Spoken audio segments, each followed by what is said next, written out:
තියෙන ලයිස්තුව. පත්තෑයෝ බැදුම. ඇහුන්නේ. ගෝනු සුසු. නරකනේ. නියගල හොත. මාරියෝ. නයි විතර උම්ලන්. දෙමු.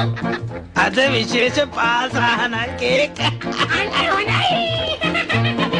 දෙන්නම් මං අද පප්පලට රජිනට යවනවා කේක් එක ලස්සන පාටට තියෙන්නට සායම් දානවා බේසමට එකක් මදි දෙකක් දානවා මේ බැනි බෝතලයක් දාලා වයින් ටිකක් කලවම් කරලා පොඩි කජු මද ටිකකුත් තියලා යම් මිරිසුත් යාමින් දාලා නෑ නැද්ද පාදානන් ටිකකුත් දාලා සීනි කිලෝ 10ක් දාලා නයි බිත්තර දෙකකුත් දාලා ආදරව පදමට හැඳි ගාලා එක්ක බිත්තර 3ක්ම දානවා රජිනට යවනවා කේක් එක